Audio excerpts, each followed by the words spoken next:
رب أعطنا النفس الراضية. መቼ ነው የተስተካከለ ሶላት መስገደው? መቼ ነው የተስተካከለ ሶላት መስገደው? መቼ ነው ተረጋግቼ አላህ ፊት መቆመው? እስከ መቼ ነው ለዱንያ ምሮጠው? ጠዋት ከፈጅር ሰዓት ጀምሮ እስከ ዒሻ ሰዎች ለዱንያ ነው የሚሮጡት። መሃል ላይ ሶላት እንድንሰግድ እንደው ግማሽ ሰዓት ብንሰጥና ቅድመ ዝግጅት የምናደርግበት ልባችን የምንሰበስብበት የተወሰነ ደቂቃ ብንሰጥ የተወሰነ የተረጋጋ ሶላት መስገድ እንችላለን። ምንድነው የተረጋጋ ሶላት ስንሰግድ ነው? ምንድነው ኹሹዕ ያለው ሶላት ስንሰግድ ነው? አላህ እንደነገረን ካልሆነ የዱንያ ቆይታችን ቢያንስ ጥሩ ሶላት ካልሰገድንበት በሶላት አላህ ፊት ቆመን ወንጀላችንን ካላራገፈን ልባችንን ኢማናችንን ካላደሰን በምንድን ነው ከአላህ ጋር ተባረከ ወተዓላ ግንኙነታችንን የምናሳምነው? ሶላት ከወንጀል ይከለክላል፣ ሶላት ወደ ጀነት ያሻግራል ወዘተ ተብሏል። የቱ ሶላት ምን አይነት ሶላት ነው ጀነት የሚያስገባው ከጀሃነም የሚያድነው ወንጀልን የሚያራግፈው? ራሳችንን ልንጠይቅ ራሳችንን ልንፈትሽ ይገባል።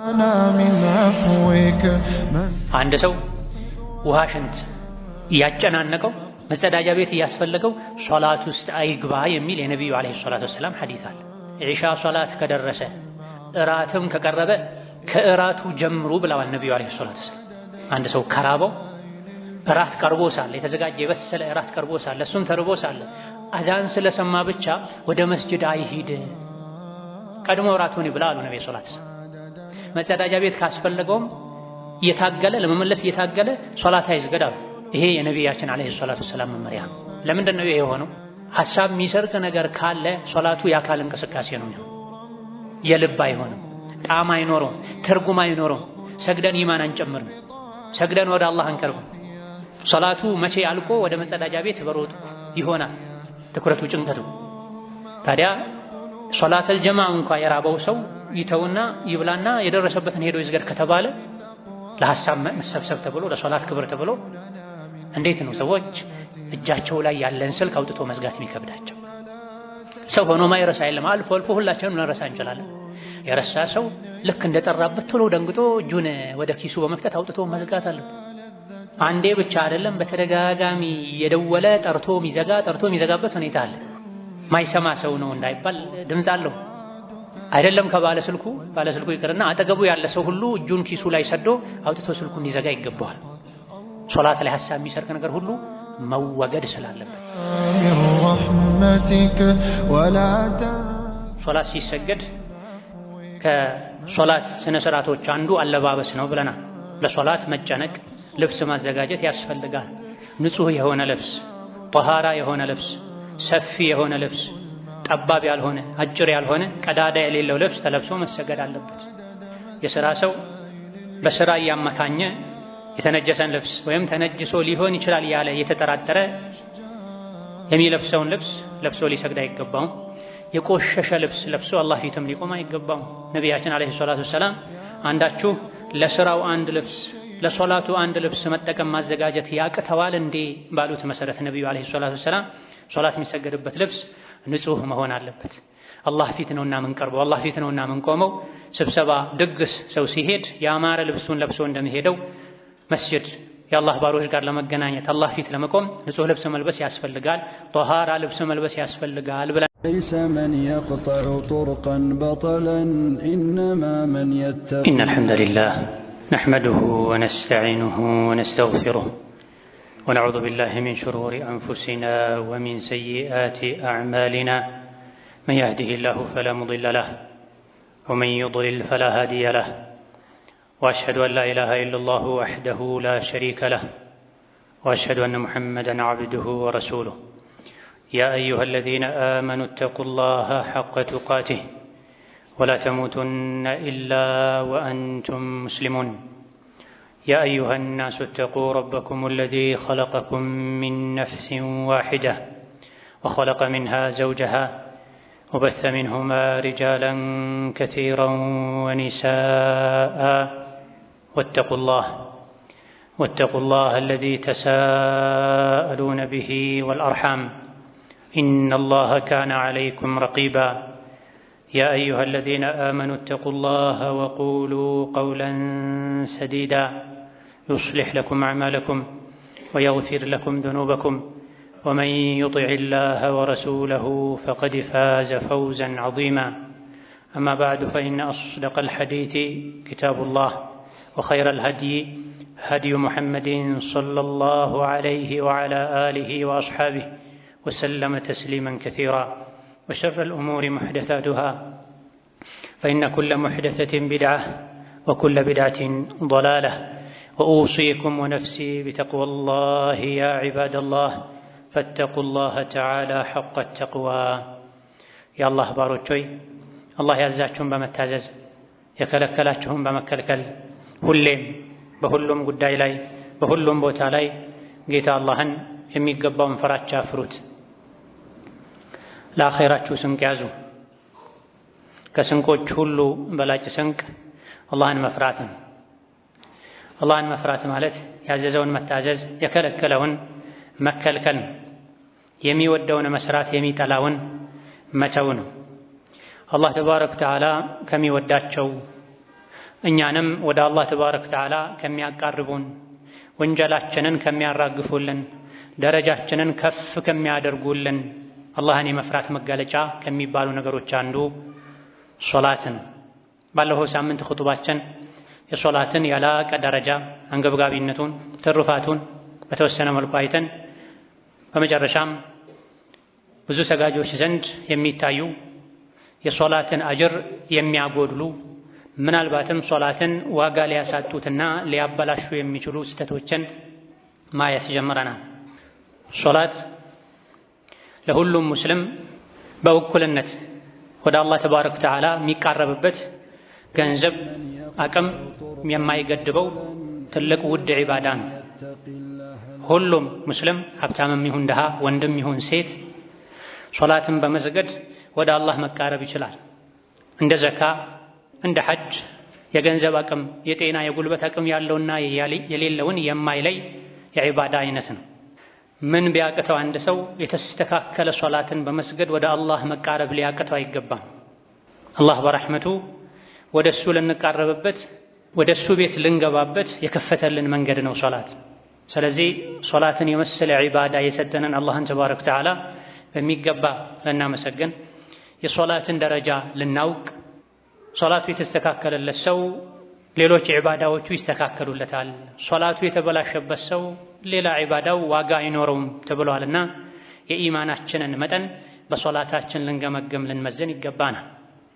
የሰው ልጅ ሞቶ አኼራ ላይ ሒሳብ ሲደረግ ሲገመገም ከተግባር ከሰው ልጅ ሥራ የመጀመሪያው ምርመራ ግምገማ የሚጀምረው ከሶላት እንደሆነ በሐዲስ ተነግሯል። ሶላቱ የተሟላለትና የተስተካከለለት ሰው የሶላትን ፈተና ያለፈ ሰው የደፈነ ሰው ሌሎችም ኃላፊነቶች ላይ ፈተናውን በቀላሉ ማለፍ ይችላል። የሶላት ጉዳይ ላይ ክፍተትና ጉድለት ያለበት ሰው ሌሎች ነገሮች ላይም ጉድለት ይኖርበታል። ስለዚህ የሥራ ሚዛን፣ የኢማን ሚዛን፣ የታዛዥነት የባሪያነት መለኪያ ሶላት ነው ማለት ነው።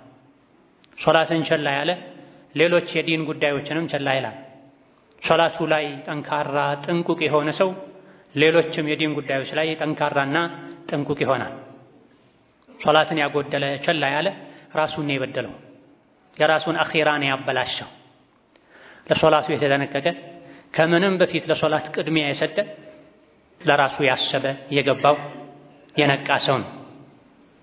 ባለፈው ኹጥባችን መጨረሻ አካባቢ ላይ ካነሳናቸው የሶላት ስህተቶች ክፍተቶች አንዱ የሰትረል ዐውራ ጉዳይ ነው።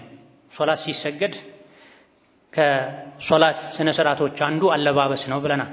ለሶላት መጨነቅ፣ ልብስ ማዘጋጀት ያስፈልጋል። ንጹህ የሆነ ልብስ፣ ጠሃራ የሆነ ልብስ፣ ሰፊ የሆነ ልብስ፣ ጠባብ ያልሆነ አጭር ያልሆነ ቀዳዳ የሌለው ልብስ ተለብሶ መሰገድ አለበት። የሥራ ሰው በሥራ እያመካኘ የተነጀሰን ልብስ ወይም ተነጅሶ ሊሆን ይችላል ያለ የተጠራጠረ የሚለብሰውን ልብስ ለብሶ ሊሰግድ አይገባውም። የቆሸሸ ልብስ ለብሶ አላህ ፊትም ሊቆም አይገባውም።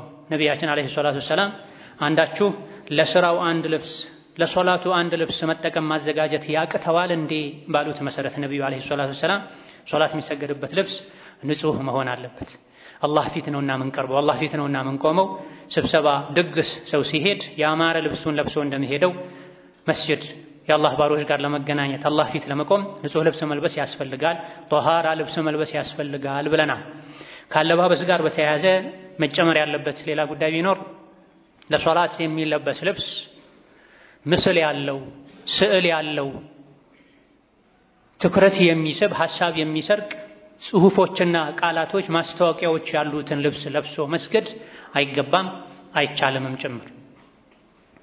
አንደኛ ደረጃ ሐሳብ ስለሚሰርቅ ስለሚያዘናጋ፣ ከኋላ ያለን ሰው ሐሳብ ይሰርቃል። በጀርባ በኩል ምስል ያለው ስዕል ያለው ጽሁፍ ያለው ልብስ ከተለበሰ፣ ከፊት ለፊትም ካለው እንደዚሁ።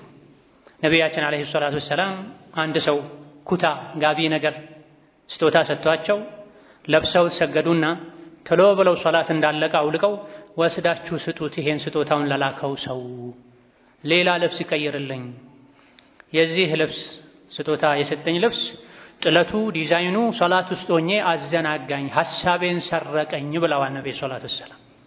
ሀዲያ በመሰረቱ ከተሰጠ በኋላ አግባብ አይደለም፣ አይመለስም። ነገር ግን እዚህ ጋር ነብዩ ሰለላሁ ዐለይሂ ወሰለም ሶላት ላይ አዘናጋኝ፣ ሐሳቤን ሰረቀኝ ብለው የተሰጣቸውን ስጦታ እንዲመለስ አድርገዋል። ምክንያቱንም ገልጸዋል። ሌላ ቀይሩልኝ ብለዋል። ከዚህ ልንማር ይገባ ነው። ሶላት ሲሰገድ ከስር ተነጥፎ የሚሰገደው ምንጣፍም ዥንጉርጉር ባይሆን ቡራቡሬ ባይሆን ወጥ የሆነ ከለር ያለው ቢሆን ይመረጣል። ከጀርባ የሰዎችን ሐሳብ እንዳይሰርቅ ሌላ አይነት ሐሳብ ያለው መልእክት ያለው የሰው ምስል ያለው የእንስሳት ምስል ያለው ልብስ ለብሶ መስገድ የተወገዘ ነው። በተለይ የኳስ ተጫዋቾችን የፊልም ጸባይን የሚያበላሽ ስራ ላይ የተሰማሩ ሰዎችን ማሊያ ለብሶ መስጂድ መግባት ነውር ነው፣ አግባብም አይደለም። በዚህ መልኩ የሚሰገድ ሶላቱ ራሱ ውድቅ ሊሆንና ሊበላሽ ይችላል ተብሏል። እንደዚሁ ደግሞ ለወንጀል ለብልግና ማስታወቂያ የተሰራባቸው ልብሶችን ደረት ላይ የሚሆን ጀርባ ላይ ማስታወቂያ እየሰሩ መስገድ መስጂድ ይሄን ይዞ መግባት አግባብ አይደለም። ፋሲቆችን አላህ ተባረከ ወተዓላ የሚጠላውን ስራ የሚሰሩ ሰዎችን መጥላት መናቅ ከነሱ መራቅ እንጂ የሚገባው ሰዎችን ከአላህ መንገድ የሚያርቁ ቀልባቸውን የሚያደርቁ ሰዎችን ምስል ስማቸውን ቁጥራቸውን የኳስ ሰዎች እንደሚያደርጉት አንጠልጥሎ መሄድ አግባብ አይደለም። በተራ ህይወትም በውጭ ህይወትም መስጂድ ላይ ሲሆን ደግሞ ይበልጥ የተወገዘ ይሆናል። ሶላት አላህ ፊት ተባረከ ወተዓላ ምንቆምበት ባሪያነታችን ምንገልጽበት ዝቅ ምንልበት ከዱንያ ወጥተን አኺራን ምናይበት ሰዓትና ጊዜ ነው። በዚህ ሰዓትም በሶላት ሰዓትም ሶላት ከሚሰግድ ሰው የማይጠበቅ ሁኔታና ገጽታ ላይ ሆኖ አላህ ፊት መቅረብ የሶላትን ምንነት አለመረዳት ነው የሚሆነው።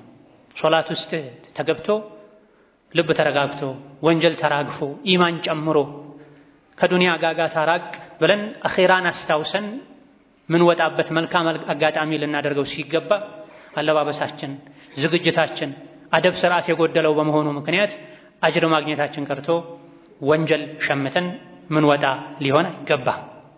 ذلك ومن يعظم شعائر الله فإنها من تقوى القلوب ተብሏል። የዲን መገለጫ የሆኑ ነገሮችን ማክበር ልብ ውስጥ የአላህ ፍራቻ የመኖር ምልክት ነው። ሶላትን፣ ጾምን፣ ሐጅን፣ ዑምራን፣ አዳንን፣ ሒጃብን የሱና የዲን መገለጫ የሆኑ ነገሮችን ማክበር ልብ ውስጥ የአላህ ፍራቻ የመኖር ምልክት ነው። በተቃራኒው ደግሞ ዲንና የዲን መገለጫ የሆኑ ነገሮችን መናቅ ልብ ውስጥ የአላህ ፍራቻ ያለመኖር ምልክት ነው። ትልቅ የተባለ ሰው የኳስ መጫወቻ ማሊያ ለብሶ ቤተ መንግስት አይሄድም። የክት ልብሱን ለብሶ ፕሮቶኮሉን ጠብቆ ሰዓቱን እንኳ ቢጠብበት አለባበሱን አዘጋጅቶ ማንነቱን አሳምሮ ነው ሰው ፊት የሚቆመው። ፈከይፈ ቢላሂ ረቢል ዓለሚን።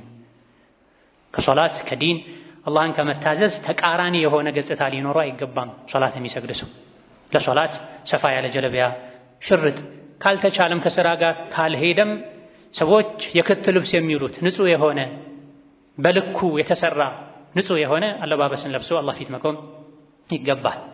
ሌላኛው ከሶላት ጋር በተያያዘ ያለ ስህተት ሐሳብን ሳይሰበስቡ ልብን ሳያረጋጉ እየሮጡ እየተጋፉ በስልክ ተጠምደው ሶላት ውስጥ መግባት ነው። ብዙ ሰዎች ባለንበት ጊዜ ሶላት ውስጥ ከመግባታቸው በፊት ጊዜ ሰጥተው ሶላት ልሰግድ ነው አሁን ብለው ውስጣቸው ላይ የተጠራቀመ ሐሳብን አራግፈው ቀብልያ ሰግደው ባዳና ኢቃም መሃል ዱዓ አድርገው የገራላቸውን ያክል ቁርአን ቀርተው አይደለም ወደ ዋናው ከባዱ ሶላት የሚገቡት። ሶላት አማና ነው ብለናል። ሰማይ ምድር ጋራ ተራራዎች መሸከም አልችልም ይሄን አማና ኃላፊነቱ ይቅርብኝ ይቅርታ ብለው አልሸከመውም ያሉትን የፈሩትን አማና ነው የሰው ልጅ የተሸከመው። وحملها الإنسان إنه كان ظلوما جهولا ሶላትን ጾምን ሐጅን ዘካን ጀናባ ሐይድ ትጥበትን ወዘተ የዲን ህግጋትን ለሰማይና ለምድር ይሄን ኃላፊነት ተወጡ በአግባቡ ከተወጣችሁ ትሸለማላችሁ ተብለው አይኛ እንፈራለን አማናውን ላንሸከመው እንችላለን ያሉትን አማና የተሸከመ የሰው ልጅ ሶላት ጉዳይ ላይ በቂ ጥንቃቄ አለማድረግ ከዱንያ ጋጋታ የውስጥ መረበሽ ሳይወጡ ሶላት ላይ የሮጡ መግባት አግባብ አይደል። መስጂድ ሲመጣ ገና ከግቢ ሲገባ ወዴት እየሄድኩ ነው? ምን ላደርግ ነው ወደ መስጂድ የመጣሁት? እማን ፊት ልቆም ነው ልንል ለደቂቃዎች ለሰከንዶች ቆም ብለን ውስጣችን ላይ የተሸከምነውን የዱንያ ሀምገም ሰከን አድርገነው አቆይተነው አላህ ፊት ልንቆም ነው ከአላህ ጋር ልነጋገር ነው ልንል ይገባናል። መስጂድ ሲገቡ እስከ ሶፉ ድረስ ስልካቸውን ያወሩ የሚገቡ ሰዎችን እናያለን። ተክቢረተል ኢህራም አይደለም ሩኩዕ ሊያመልጠኝ ነው ዝጋው ብለው የመጨረሻ የስልክ ቃላታቸውና የተክቢር የሶላት መግቢያቸውን መሃል ላይ በሰከንዶች እንኳን ማይለዩ ሰዎች አሉ። ስልኩን ጥለውት አላሁ አክበር የሚሉ ሰዎች አሉ። ከስር የተጣለው ስልክ ሄሎ ያለ ይጣራል። መስጂድ ሲገቡ ውጪ የጀመሩትን ጨዋታ፣ ሳቅ፣ ቀልድ እንደቀጠሉ የሚገቡ ሶፍ መቆሚያው ጋር እስኪደርሱ ድረስ ሁሉ የተሳሳቁ ኢማምን ሰጋጆችን የሚረብሹ ሰዎች አሉ። በጀማዓ በጋራ 3-4 ሆነው አንዳንዴም የአካዳሚ ተማሪዎች ከትምህርት ቤት ወጥተው ሲመጡ ከትምህርት ቤት የጀመሩትን መጫጫ መጋፋት እስከ መስጂድ ሶፍ ድረስ የሚቀጥሉ ሰዎች አሉ። ይህ ለራስ የሚሰግዱት ሶላትም ዋጋ እንዳይኖር ያደርጋል። ውስጥ የሰገዱ ያሉ ሰዎችንም ይረብሻል። አንድ ሰው ገና ውዱ ሲያደርግ የት ለሄድ ነው መዘጋጀው ሊል ይገባዋል ብለናል ባለፈው ሳምንት ኹጥባችን። የነብዩ አለይሂ ሰላቱ ሰላም ቤተሰብ ከሆኑ ደጋግ ቀደምቶች መካከል አንዱ ገና ውዱ ሲያደርግ ፊቱ ይቀያየር ነበር። ምን ነው ሲሉት ማን ፊት ለመቆም የተዘጋጀው እንዳለ አታውቁም እንዴ ይሉ ነበር። ገና ከውዱ ነበር ዝግጅታቸውን የሚጀምሩት የሶላትን ዋጋ የተረዱ ደጋግ ቀደምቶች። ዛሬ ግን ውዱ ሲደረግም የተሳቀ የተቀለደ ማላ ያዕኒ የተወራ ሆኗል። የተስተካከለ ውዱም አይደረግም ኢላ መን ረሒመላህ። ከዛ በኋላም ከውዱ ከተደረገበት ስፍራ መስጂድ እስኪገባ ድረስ ወይ በስልክ ወይ ቀደም ሲል በጀመሩት የዱንያ ወሬ ልብ ተንጠልጥሎ ሶላት ውስጥ ይገባል። ምን አይነት ሶላት ነው የሚሰገደው? መሆን ያለበት ከቤት ሲነሱ የያዙትን ስራ አቁመው ሶላት ደርሷል ተብሎ ጉዞ ሲጀመር የአካል ጉዞ ብቻ ሳይሆን አስቀድሞ የልብ ጉዞ ማድረግ ይገባል። የሶላት ጉዳይ ከባድ ነው። ለሰማይ ለምድር የከበደ ነው። ነቢያችን አለይሂ ሰላቱ ወሰላም አላህ ራሳቸውን ወደ ሰማይ ጠርቶ ነው አማናውን የሶላትን አደራ የሰጣቸው። ሌሎች ህግጋት ሁሉም እሳቸው ምድር ላይ ሆነው ጅብሪል የመጣ ነው አላህ እንዲህ ብለዋል ያላቸው። የሶላት ጉዳይ ግን ሲሆን አላህ ተባረከ ወተዓላ ነቢይን አለይሂ ሰላቱ ወሰላም ራሳቸውን በሩህም በጀሰድም ወደ ሰማይ አውጥቶ ሶላትን አደራ ተቀብለው መጣ። በአግባቡ የሰገዳቸው 5 ወቅት ሶላቶችን ጀነት የመግባት ቃል ኪዳን አለው። ሶላትን ያበላሸ ሶላትን ቸላ ያለ ከቶኑ የተወ ጀነት የመግባት ቃል ኪዳን የለውም። ከሃማን ከፊርዓውን ከአቡ ጃህል ከኡበይ ጋር ጀሃነም ይገባል ተብሎ። ስለዚህ መስገዳችን ጎንበስ ቀና ማለታችንን ብቻ ሳይሆን ማየት ያለብን እኔ የምሰግደው ሶላት አላህ የሚፈልገው አይነት ሶላት ነው ወይ? ከሙስሊም ከሙእምን የሚጠበቀውን አይነት ሶላት ነው ወይ የምሰግደው? ወይስ እንዲሁ በዘልማድ ብቻ ጎንበስ ቀና ቁጭ ብድግ ብዬ ነው መሄደው ልንል ይገባናል። አሰጋገዳችን አላህ የሚፈልገው ከሙእምን የሚጠበቀው አይነት አሰጋገድ እንዳልሆነ የልብ ስጁድ ሩኩዕ የልብ ሶላት ሳይሆን የአካል ጎንበስ ቀና እንደሆነ ከሚያሳዩ ነገሮች አንዱ ለሶላት ስንገባ የት ነው የገባሁ ያለሁት ወዴት ነው የሄድኩ ያለሁት አለማለታችን። እየተጫጫሁ እየረበሹ እየተጋፉ እየተጨቃጨቁ እየተሳሳቁ እስከ ሶፍ ድረስ የሚመጡ ሰዎች ኢቃም ተብሎ እየተሰገደ የጀመሩትን ስልክ ለመጨረስ ግርግዳ ተደግፈው የሚቆሙ ሰዎች፣ በረንዳ ላይ ቆመው ስልክ የሚያወሩ ሰዎች። ምን አይነት ሶላት ነው የሆነው? ከዛ በኋላ ከሩጫ የመጣ ልብ የመታ የዱንያ ሀምገም ሐሳብ ጭንቀት ልብን አክብዶት አካል ብቻ ጎንበስ ቀና ስላለ ሶላት አይባል። የሶላት አስኳሉ ኹሹዕና ጡማእኒና ነው፣ ልብ መፍራቱ፣ አካል ሰከን ማለቱ ነው። የሶላት አስኳሉ የሚፈልገው ይሄ ነው። ሓፊዙ ዐለ ሶለዋቲ ወሶላቲ ልውስጣ ወቁሙ ሊላሂ ቃኒቲን አይ ኻሺዒነ ሙተዋዲዒን ማለት ነው። ሶላቶቻችሁን ጠብቃችሁ ስገዱ። በተለይም አሱር ሶላትን፣ በተለይም ዙሁር ሶላትን፣ በተለይም ሁሉንም ሶላቶችን። እቺ የመጨረሻ ሶላት ልትሆን ትችላለች። ካሁን በኋላ ዱንያ ላይ ኖሬ ላልሰግድ እችላለሁኝ ያላችሁ እያንዳንዱን ሶላት የመሰናበቻ ሶላት አድርጋችሁ ስገዱ። ስትሰግዱ ደግሞ ወቁሙ ሊላሂ ቃኒቲን ለአላህ ተባረከ ወተዓላ የፈራችሁ የተናነሳችሁ ዝቅ ያላችሁ ሆናችሁ ስገዱ። ታዛዦች ሁኑ። ምን አይነት ሶላት ነው አላህ ስገድ ያለኝ?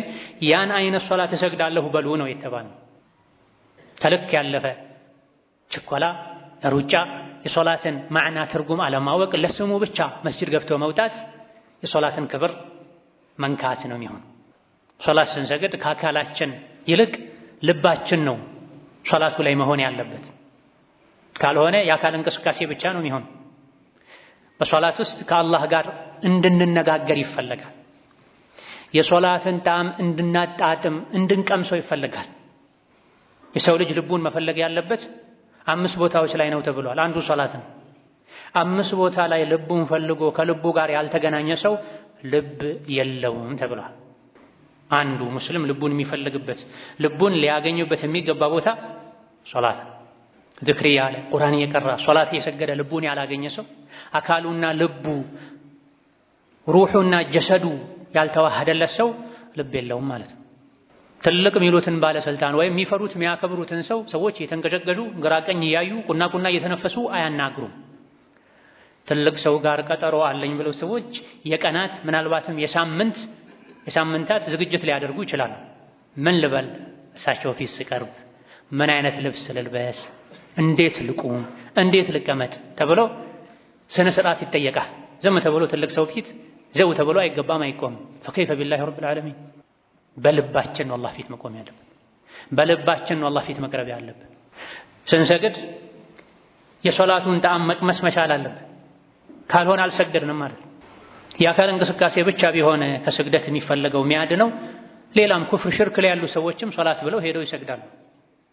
ለሚሰግዱለት አካል የሙስሊም አሰጋገድ ከዛ የዘለለ መሆን አለበት። ወአቂሚ ሶላህ ኢነ ሶላተ ተንሃ ዐኒል ፈሕሻኢ ወልሙንከር ወለዚክሩላሂ አክበር ተብሏል። ሶላት ስገድ ቀጥ አድርገህ አስተካክለህ። ሶላት ከወንጀል ከጸያፍ ተግባር ይከለክላል፣ ያርቃል ብሏል። ሶላት ሰግዶ ሶላቱ ከወንጀል ያላራቀው ወደ አላህ ያላቀረበው ሰው ሶላት ከመስገዱ ከአላህ መራቅ እንጂ ሌላ ምንም አያተርፍም ተብሏል። ይሄ ከበርካታ ሱሐቦች ታቢዕዮች ተላልፏል። ወሩዊ አይضን መርፉዐን ኢለ ነቢይ ሰለላሁ ዐለይሂ ወሰለም ሶላት ሰግዶ ሶላቱ ወደ አላህ ያላቀረበው ከወንጀል ያላራቀው ያላስተካከለው ሰው የአካል እንቅስቃሴ ማድረጉ ጎንበስ ቀና ማለቱ ከአላህ ያርቀዋል እንጂ ወደ አላህ አያቀርበውም ተብሏል። መቼ ነው ሶላታችን ወደ አላህ ሊያቀርበን የሚችለው? ቢሑዱሪ ቀልቢን ስንሰግደው ነው። ልባችን ሶላቱ ላይ ሆኖ ስንሰግደው። ሶላት ስትሰግድ ምን ብታደርግ ነው ልብህ ከአንተ ጋር ሊሆን የሚችለው? የቆምከበት ጉዳይ ምን እንደሆነ በማወቅ ከፊት ለፊታችን ምን እንደሚጠብቀን በማወቅ ስገድ ብሎ ያዘዘን ማን እንደሆነ በማወቅ ይሄ የመጨረሻ ሶላቴ ሊሆን ይችላል ብሎ በማሰብ ነው ይሄ ሊስተካከል የሚችል። ከፊት ለፊቴ ጀሃነም አለ፣ ሲራጥ አለ ከግሬ ስር። ሶላቴ ካማረ ሲራጡን ላልፈው እችላለሁ፣ ካልሆነ ግን ልወድቅ እችላለሁ በማለት የምንቀራውን በማስተንተን ልንሰግድ ይገባናል እንጂ ውጫዊ የማህበራዊ ግንኙነት ባጨናነቀው ባጠበበው ልብ የሮጠን ሶላት ውስጥ ገብተን የሮጠን መተን ልባችን የመታ ጎንበስ ቀና ብለን ስልክ እንኳን ለመዝጋት ፈቃደኛ የማይሆኑ ሰዎች አሉ። ልሰግድ ከዘጋሁት ስወጣ ረሳዋለሁ፣ ስራ ይበላሽብኛል ብለው ስልክ በጠራ ቁጥር ልባቸው አብሮ ከስልኩ እኩል ይጮሃል፣ ይመታል። ምጣድ ይዛ ድስት ጥዳ ሶላት መስገድም አለች። ልብ እዛ እዚህ ያለ እንዲህ አይነቱ ሶላት ወደ አላህ ያቀርብ። ሶላት ውስጥ ስንገባ ከመኽሉቆች ጋር ያለንን ግንኙነት አቋርጠን ግንኙነታችን ከኻሊቅ ጋር ከአላህ ጋር ልናደርግ ቢበዛ 20 ደቂቃ ነው ሶላት፣ 15 ደቂቃ ነው። ለአላህ 10 ሰዓትስ ብንሰጥ 24 ሰዓትስ ብንሰጥ ያለሱ እኛ ምን ዋጋ አለን? ስራ ይበላሽብኛል ለረሳው እችላለሁ ሳይለንቱን ማጥፋቱን ብለን አላህ ፊት ለመቆም ስልክ መዝጋት የሚከብደን ከሆነ ከሶላት ውጪ ወተን የያዝነውን ቀጠሮ የሚያሳካው ማን ነው? ሪዝቁን የሚያመጣው ማን ነው? ዱንያ አኺራችን በእጁ የሆነው ማን ነው? ሶላታችን ካማረ ሪዝቃችን ያምራል፣ ህይወታችን ያምራል። ወአሙር አህለከ ቢሶላቲ ወስጠቢር ዐለይሃ ላ ነስአሉከ ሪዝቀን ነሕኑ ነርዙቁከ ወልዓቂበቱ ሊተቅዋ ተብሎ ሶላትን ቀጥ አድርገህ ስገድ፣ ቤተሰቦችህንም አሰግድ፣ ራስህንም ቤተሰብህንም መግብ ብለን እኛ አናዝህም፣ እኛንን የምንረዝቅህ። አላህን የሚፈራ ሰው መጨረሻው ያምራል። ያማረ መጨረሻ አላህን ለሚፈራ ሰው ነው ብሎናል አላህ ተባረከ ወተዓላ። እዘን ለሶላት ቅድመ ዝግጅት ልናደርግ ተረጋግተን ወደ ሶላት ልንገባ ልባችንን ልንሰበስብ ይገባናል። ቀብልያ ሶላት የተደነገገበት አንዱ ምክንያትም ይሄ ነው። አንድ ሰው ወደ ዋናው ከባዱ ፈርዱ ሶላት ሮጦ ከመግባቱ በፊት ቀደም ብሎ ውዱእ አድርጎ ባዳና ኢቃም መሃል 2 ረክዓ 4 ረክዓ ሰግዶ ዝቅ ብሎ ዱዓ አድርጎ ሰዓት ከተረፈው ቁርአን ቀርቶ ወደ ፈርዱ ሶላት የገባ ሰው ፈርዱ ሶላት ላይ መረጋጋት ይችላል። ብዙ ሰዎች የሶላት ዝግጅት ትዝ የሚላቸው አዛን ሲሰሙ ነው። በዛው ልክ ብዙ ሰዎች የሶላት ዝግጅት ትዝ የሚላቸው ኢቃም ሲሰሙ ነው። በጀማዓ የመጀመሪያውን ዙር ከሚሰግዱት በላይ ሁለተኛ ሶስተኛ ጀማዓ የሚሰግዱ ሰዎች የሚበዙበት ሁኔታና አካባቢም አለ አንዳንድ ቦታ ላይ። ይህ ሳይሆን ለሶላት 20 ደቂቃ 15 ደቂቃ ሲቀረው በትንሹ ቢያንስ ዝግጅት ተጀምሮ አዛን ሲል መስጂድ መኮን አለበት። አዛን እንደጨረሰ ከአዛን በኋላ የሚባለውን ዱዓ አድርገን ነቢ ላይ ሰላዋት አውርደን ከዛ በኋላ ቀብልያ የተፈቀደውን የተደነገገውን ያክል 2ም 4ም ያለውን ሰግደን ነቢዩ አለይሂ ሰላቱ ወሰላም በአዛንና ኢቃም መሃል ዱዓ አይመለስም ሙስተጃብ ነው የሚለውን ንግግራቸውን ታሳቢ በማድረግ ዱዓ አድርገን ኢቃም ካልተባለ በቀረው ሰዓት ቁርአን ቀርተን ከዛ በኋላ ተነስተን ኢቃም ስንሰማ ተዘጋጅተን በተረጋጋ መንፈስ አላሁ አክበር ብለን እንሰግደው ሶላትና እየሮጠን መተን ስጁድ አመለጠን ሩኩዕ አመለጠን ያለን እንሰግደው ሶላት ፈጽሞ አይገናኝም። ትልቅ ቀጠሮ ያለው ሰው ከቀጠሮ ቀደም ብሎ እንደሚገኘው አላህ ተባረከ ወተዓላ ጋር ቀጠሮ ያለን ሰዎች የሶላት ቀጠሮን ልናከብር ቀደም ብለን ለሶላት ልንዘጋጅ ይገባል። ከቀደምቶች መሃል አንዲት አሮጊት ትልቅ ሴት ውዱእ ስታደርግ አየኋት አሉ። አዳን አለ እንዴ ሰላት አዳን ጠብቄማ የምሄድ ከሆነ እኔ መጥፎ ባሪያ ነኝ ማለት ነው። ጥሩ ባሪያ አለቃው ሳይጠራው ነው ቀድሞ የሚሄደው፣ መጥፎ ባሪያ ነው እስኪጠራ የሚጠብቀው ብላለች። አስተማረችኝ ብሏል። ትልቅ ዓሊም ናቸው። ትልቅ ባልቴት ሴት አስተማረችኝ ብሏል። እደን ቢያንስ እንኳ ከአዳን በፊት 10-15 ደቂቃ ለዝግጅት ለንጽህና ለመጸዳጃ ቤት ለውዱእ ለልብስ ቀድመን አዘጋጅተን አዳን ሲል መስጂድ ልንገኝ ልባችንን ሰብስበን የልብ የአካል ብቻ ሳይሆን የልብ ሶላት ልንሰግድ ይገባናል። ባረከላሁ ሊ ወለኩም ፊል ቁርአኒል ዐዚም ወነፈዐኒ ወኢያኩም ቢማ ፊሂ ሚነል አያቲ ወዚክሪል ሐኪም አቁሉ ቀውሊ ሃዛ ወአስተግፊሩላህ ሊ ወለኩም ወሊሳኢሪል ሙስሊሚነ ሚን ኩሊ ዘንቢን ወኸጢአ ፈስተግፊሩሁ ኢነሁ ሁወል ገፉሩር ረሒም ወል በሩል ከሪም። الحمد لله على إحسانه والشكر له على توفيقه وامتنانه وأشهد أن لا إله إلا الله وحده لا شريك له تعظيما لشأنه وأشهد أن محمدا عبده ورسوله الداعي إلى رضوانه صلى الله عليه وعلى آله وأصحابه وإخوانه وسلم تسليما كثيرا. أما بعد صلاة لاي لب እንዳይ ሰበሰብ ተረጋግተን እንዳንሰግድ ዋጋ ያለው ጣዕም ያለው ትርጉም ያለው ሶላት እንዳንሰግድ ከሚያደርጉን ነገሮች መካከል አንዱ ባለንበት ጊዜ ስልክን ሞባይል ነው። መስጂድ የአላህ ቤት ነው። መስጂድ መከበር አለበት። ሰዎች ትልልቅ መስሪያ ቤቶች ሲገቡ ስልካቸውን ይዘጋሉ፣ እንዲዘጉ ይታዘዛሉ፣ ቢያንስ ሳይለንት ያደርጋሉ። ወደ አላህ ቤት ስንገባ ለሶላትም ይሁን ለሌላ ዒባዳም ይሁን ለዕልምም ይሁን ስልካችንን ሳይለንት ልናደርግ ልንዘጋ ይገባል። መስጂድ ስንገባ ጫማ ተወልቆ ነው የሚገባው እንደምንለው ሁሉ ልክ መስጂድ ስንገባ ስልካችንን አውልቀን ልንዘጋ ሳይለንት ልናደርግ ይገባል። ምክንያቱም ሶላት ሲላ ነው፣ መገናኘት ነው ከአላህ ጋር። ከአላህ ጋር ያለንን ግንኙነት 10 የስልክ የጮኸ ሊያቋርጠው ሊረብሸው አይገባም። ሌሎች ነገሮች የበጠበጡት የረበሹት ይበቃዋል። በዘመኑ ሀምገሞች በስተዋል። ልብ ደክሟል። ለአኼራ መጨነቅ ለአኼራ ማሰብ መዘጋጀት እንዳይችል የአዱንያ መሻግሎች ሁሉም የየራሱ ሐሳብ ጭንቀት፣ የህይወት ጉዳይ፣ የኑሮ ውድነት ሰው እንዳይረጋጋ አድርጓል። ይህ ላይ ደግሞ የስልክ ጩኸትና ጫጫታ መጨመር የለበትም። ሶላት ላይ ሐሳብ የሚሰርቅ ነገር ሁሉ መወገድ አለበት። ከቀድሞ ነቢዩ ዓለይሂ ሰላቱ ወሰላም የሀዲያ ልብስ መጥቶላቸው የስጦታ ልብስ መጥቶላቸው ይሄን መልሱት ሶላቴ ላይ አዘናጋኝ ከሚለው ሐዲስ የስልክንም ጉዳይ ማወቅ እንችላለን። ልብስ እንኳን ማይጮህ ልብስ የሚታየው ብቻ ልብስ ሶላት ላይ አዘናጋኝ ውሰዱት፣ ሌላ ቀይሩልኝ፣ ሐሳብ ማይሰርቅ ጥለት የሌለው ዲዛይን የሌለው አምጡልኝ ካሉ ነብዩ ሰለላሁ ዐለይሂ ወሰለም የበለጠ የጮህ አስሬ ሐሳብ የሚሰርቅ ነገር መወገድ አለበት። ያንዱ ጮሆ ሳያበቃ ሌላኛው ይጀምራል፣ ሶስተኛው ይቀጥላል፣ አራተኛ አምስተኛ እያለ አላሁ አክበር ከተባለበት ሰዓት ጀምሮ ሶላት እስክናሰላመት ድረስ ስልኮች ማይቋረጡበት ሁኔታ አለ።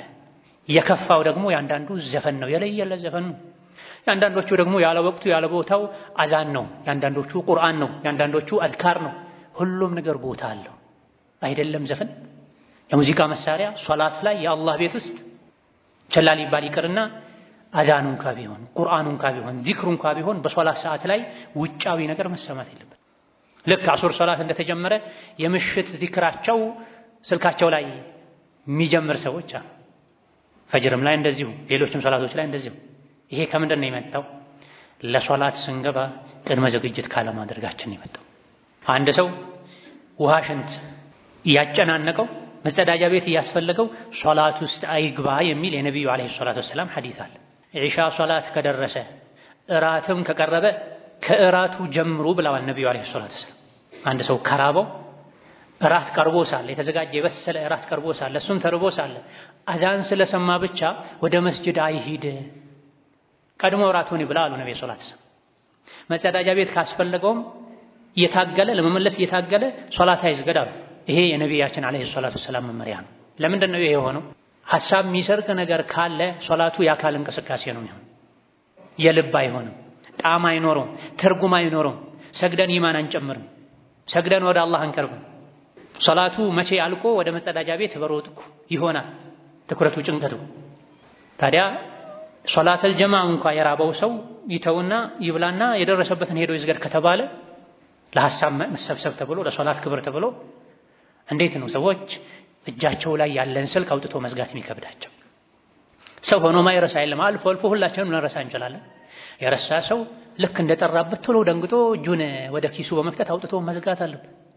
አንዴ ብቻ አይደለም፣ በተደጋጋሚ የደወለ ጠርቶ የሚዘጋበት ሁኔታ አለ። ማይሰማ ሰው ነው እንዳይባል ድምፅ አለው። አይደለም ከባለ ስልኩ ይቅርና አጠገቡ ያለ ሰው ሁሉ እጁን ኪሱ ላይ ሰዶ አውጥቶ ስልኩን እንዲዘጋ ይገባዋል። ሶላት ላይ ሐሳብ የሚሰርቅ ነገር ሁሉ መወገድ ስላለበት የአላህ ቤት መደፈር የለበትም። የአላህ ቤት ክብር መነካት የለበትም። መስጂድ ስንገባ ስልክ ሳይለንት ማድረግ መዝጋት መልመድ አለብን። አንድም ለራሳችን ሐሳባችን እንዲሰበሰብ፣ እንደዚሁ ደግሞ ሌሎች ሰጋጆችንም እንዳንረብሽ። ሌባ ሶላት ውስጥ የሚሰርቅ ሌባ ነው ተብሏል። ሌባ የከፋ ሌባ ሶላት ውስጥ የሚሰርቅ ሌባ ነው ተብሏል። ምን ማለት ነው? ስጁዱን ሩኩዑን ማያሟላ ማለት ነው። ታዲያ የአካል እንቅስቃሴ ላይ ውጫዊ የሶላት ክፍል ላይ መስረቅ ከባድ ሌብነት ከሆነ የሚሰግዱ ሰዎችን ታግለው ስንት መከራ ሐሳባቸውን ለመሰብሰብ የሚጥሩ ሰዎችን አስሬ ስልክ ያስጮሁ ሰበብ የሆኑ ሐሳባቸውን መስረቅ ትልቅ ሌብነት። ስልኩን ፊት ለፊት አርቆ አስቀምጠው ቦርሳዋ ላይ አስቀምጣ ሶላት ጀምሮ እስኪያልቅ ድረስ የሚያስጮሁ ሰዎች አሉ። ስልካቸውን ለማንሳት ጎንበስ ብለው በአንድ ቅያም አንዴ በተቆመበት ሁለት ጊዜ ጎንበስ ብለው ሶላታቸውን የሚያበላሹ ሰዎችም አሉ። ስልኩን አንስቶ ለመዝጋት ጎንበስ ያለ ሰው ሩኩዕ አድርጓል። አንዴ በተቆመበት ሁለት ሩኩዕ የለም። አንዴ በተቆመበት ሁለት ሩኩዕ ያደረገ ሰው ሶላቱ ይበላሻል። ለዳ ህይወታችን እንዳይበላሽ፣ ዲናችን እንዳይበላሽ የሶላትን ክብር ልናውቅ ይገባናል። ሶላት ላይ ከመግባታችን በፊት ኪሳችን ፈትሸን፣ ቦርሳችን ፈትሸን ስልክ መዝጋት፣ ሳይለንት ማድረግ፣ ከሰው ጋር ያለን ግንኙነት አቆመን ከንጉሶች ሁሉ ንጉስ ከራዚቃችን ከኻሊቃችን ከአላህ ጋር ያለን ግንኙነት ማሳመር ይገባናል። ሰው አንድ ልብ ብቻ ነው ያለው፣ ሁለት ልብ የለንም። ማ ጀዐለ አላሁ ሊረጁሊን ሚን ቀልበይኒ ፊ ጀውፊሂ። አላህ ለአንድ ሰው ልቡ ላይ ደረቱ ውስጥ ሁለት ልብ አላደረገለትም። በአንዲት ልብ ሶላት ውስጥ ሆነን ስለ ዱንያም ስለ ስልክም ስለ ሌላ ህይወትም ልናስብ አይገባም። አይቀርም እሱ ማሰቡ። ነገር ግን ይህን ሐሳብ የሚያባብሱ ነገሮችን ቀድመን ማስወገድ መቻል አለብን። ሐሳባችንን የሚሰርቁ ነገሮችን ቀድመን ማስወገድ ይገባል። ካልሆነ ምን ሰግደው ሶላት ንያ ሁሉ የሌለው ሊሆን ይችላል። ቅድም እንዳልነው ሰዎች ያወሩ የተሳሳቁ የተጋፉ መተው እስከ በረንዳ ድረስ ጨዋታቸው ይቀጥላል። አንዳንዶቹ እስከ ሶፉም ይቀጥላል። ምን ሶላት እንደሚሰግዱ ያውቁ ዙህር ነው ዐሱር ተቀላቅሎባቸው ዙህርን ዐሱር ብለው የሚነይቱ ዐሱርን ዙህር ብለው የሚነይቱ ሰዎች አሉ። ይሄን ያደረገ ሰው ሁለቱም ሶላት አይመዘግብለትም። አንድ ሰው ዐሱር ከሆነ የሚሰግደው ወቅቱ ዐሱር ሆኖ ሐሳቡን ሳይሰበስብ ሶላት ላይ ስለገባ ዙህር መስሎት ዐሱርን ነይቶ ቢገባ ዐሱር መስሎት ዙህርን ነይቶ ቢገባ ሁለቱም አይቆጠርለትም። ኢነመል አዕማሉ ቢንኒያት ተብሏል። ስራ አላህ ዘንድ የሚመዘገበው ከተጠያቂነት የሚያድነው ኃላፊነትን ተወታል የሚያስብለው በንያ ከተሰራ ንያ ደግሞ ከተክቢራ መቅደም አለበት። አላሁ አክበር ከማለት በፊት ቆም ብሎ ምን ሶላት ነው የምሰግደው ስንት ረካ ነው ተብሎ ሐሳብ ሰብሰብ አድርጎ የሚሰግዱትን ሶላት በጊዜው አይነቱን ቁጥሩን አውቆ አላሁ አክበር ማለት ያስፈልጋል። የሮጡ ተመቶ ቁና እየተነፈሱ ሶላቱ ሲገባ የሶላቱ ንያም ጭምር ሊዛባ ይችላል። መቼ ነው የተስተካከለ ሶላት መሰግደው? መቼ ነው የተስተካከለ ሶላት መሰግደው? መቼ ነው ተረጋግቼ አላህ ፊት መቆመው? እስከ መቼ ነው ለዱንያ ምሮጠው? ጠዋት ከፈጅር ሰዓት ጀምሮ እስከ ዒሻ ሰዎች ለዱንያ ነው የሚሮጡት። መሃል ላይ ሶላት እንድንሰግድ እንደው ግማሽ ሰዓት ብንሰጥና ቅድመ ዝግጅት የምናደርግበት ልባችን የምንሰበስብበት የተወሰነ ደቂቃ ብንሰጥ የተወሰነ የተረጋጋ ሶላት መስገድ እንችላለን። ምንድነው የተረጋጋ ሶላት ስንሰግድ ነው። ምንድነው ኹሹዕ ያለው ሶላት ስንሰግድ ነው አላህ እንደነገረን። ካልሆነ የዱንያ ቆይታችን ቢያንስ ጥሩ ሶላት ካልሰገድንበት በሶላት አላህ ፊት ቆመን ወንጀላችን ካላራገፈን ልባችንን ኢማናችን ካላደሰን በምንድን ነው ከአላህ ጋር ተባረከ ወተዓላ ግንኙነታችንን የምናሳምረው? ሶላት ከወንጀል ይከለክላል፣ ሶላት ወደ ጀነት ያሻግራል ወዘተ ተብሏል። የቱ ሶላት ምን አይነት ሶላት ነው ጀነት የሚያስገባው ከጀሃነም የሚያድነው ወንጀልን የሚያራግፈው? ራሳችንን ልንጠይቅ ራሳችንን ልንፈትሽ ይገባናል። ከዛሬ በኋላ ሌላ ሶላት ላልሰግድ እችላለሁኝ። ስንቶች ናቸው ዙህር ሰግደው ዐሱር ላይ ጀናዛቸው የሚመጣ? ስንቶች ናቸው ፈጅር ከኛ ጋር ሰግደው ዙህር ላይ ጀናዛቸው የሚመጣ? አንድ ቀን እንኳን ያማረ ሶላት ሳልሰግድ እንዳልሞት ነፍሴ ሆይ አደብ ግዢ ልንል ለሁሉም ነገር ቦታውን ጊዜውን ልንጠብቅ ሶላትና ሐሳብን ሌላ የዱንያ ጉዳይን ከመቀላቀል ልንርቅ ልንጠነቀቅ ይገባናል።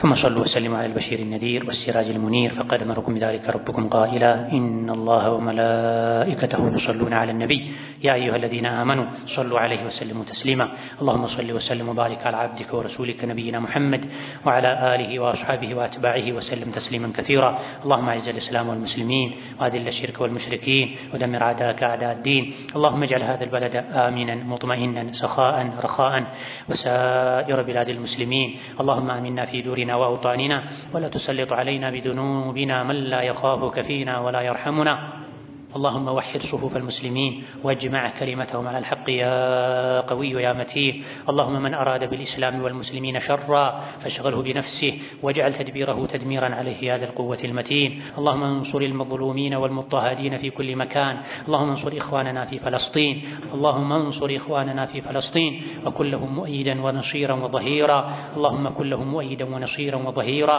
اللهم عليك بأعدائهم اللهم عليك بأعدائهم اللهم خذهم أخذ عزيز مقتدر اللهم خذهم أخذ عزيز مقتدر اللهم خذهم أخذ عزيز مقتدر ربنا آتنا في الدنيا حسنة وفي الآخرة حسنة وقنا عذاب النار اللهم اغفر لنا ولوالدينا ولمشايخنا ولجميع المسلمين والمسلمات اللهم فرج هم المهمومين ونفس كرب المكروبين وقض الدين عن المدينين واشف مرضنا ومرضانا ومرضى المسلمين واشف مرضنا ومرضانا ومرضى المسلمين وارحم موتانا وموتى المسلمين اللهم أعنا على ذكرك وشكرك وحسن عبادتك اللهم أعنا على ذكرك وشكرك وحسن عبادتك اللهم أذقنا برد عفوك وحلاوة مناجاتك اللهم أذقنا برد عفوك وحلاوة مناجاتك آمين والحمد لله رب العالمين.